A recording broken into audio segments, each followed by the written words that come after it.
আলহামদুলিল্লাহি ওয়াসসালাতু আলাইহি আম্মা বা'দ। জালিম হাসিনার পতনের পরে এদেশের মানুষ মুক্তি পেয়েছে আওয়ামী জাহিলিয়াত থেকে, তেমনিভাবে মুক্তি পেয়েছে হিন্দুত্ববাদী ভারতীয় আগ্রাসনের ধ্বংসাত্মক থাবা থেকে। জুলাই গণঅভ্যুত্থানের পরে এদেশের মানুষের একান্ত আশা আকাঙ্ক্ষা ছিল এদেশের রাষ্ট্রীয় মস্তদে যারা বসবে তারা থাকবে দুর্নীতিমুক্ত, সকল প্রকার অসামাজিক এজেন্ডা মুক্ত।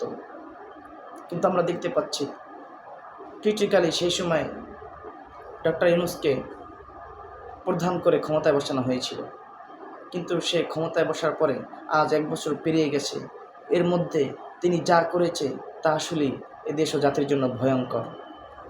খুনি হাসিনা যেরকম হিন্দুত্ববাদী মুশরিকদেরকে খুশি করার জন্য, কসাই মোদিকে খুশি করার জন্য তার সাথে গোপনে বিভিন্ন চুক্তি করেছে, ঠিক তেমনিভাবে ডক্টর ইউনূসও জাতিসংঘ আমেরিকার কাছে প্রিয় হওয়ার জন্য, তাদের কাছে ভালোবাসার পাত্র হওয়ার জন্য দেশের নিরাপত্তার দিকে না তাকিয়ে তাদের সাথে বিভিন্ন গোপন চুক্তি করে যাচ্ছে। সামরিক বাণিজ্যিক বিভিন্ন চুক্তি তারা করে যাচ্ছে গোপনে গোপনে। আর যারা এর বিরুদ্ধে দেশ ও জাতিকে সচেতন করছে তাদেরকে নতুনভাবে খুনি হাসিনার মতো জঙ্গি মঞ্চায়ন নাটক করে তাদেরকে জঙ্গি বলে জেনে নেওয়া হচ্ছে।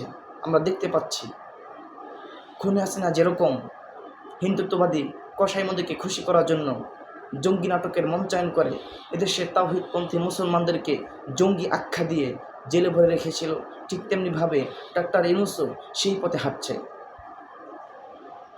যারাই তার অপকর্মের প্রতিবাদ করছে তাদেরকে জঙ্গি ট্যাগ লাগিয়ে আবারও জেলে নেওয়া হচ্ছে। ডক্টর ইউনূসের জানা উচিত কেন হাসিনা পতন হয়েছিল। তার মধ্যে অন্যতম একটা কারণ ছিল সে দেশের তাওহীদপন্থী মুসলমানদেরকে গুম খুন হত্যা নির্মম নির্যাতন করেছিল, জঙ্গি ট্যাগ লাগিয়ে তাদেরকে মাসের পর মাস বছরের পর বছর আয়নাঘরে বন্দি করেছিল। সুতরাং আমরা দেখতে পাচ্ছি চট্টগ্রাম বন্দরের দায়িত্ব তুলে দেওয়া হয়েছে এক বিদেশি কোম্পানির হাতে এবং ঢাকায় জাতীয় সংঘের মানবাধিকার কার্যালয় স্থাপনের অনুমতি দেওয়া হয়েছে। সুতরাং অচিরেই দেশবিরোধী সব কার্যকলাপ থেকে তাদের ফিরে আসা উচিত।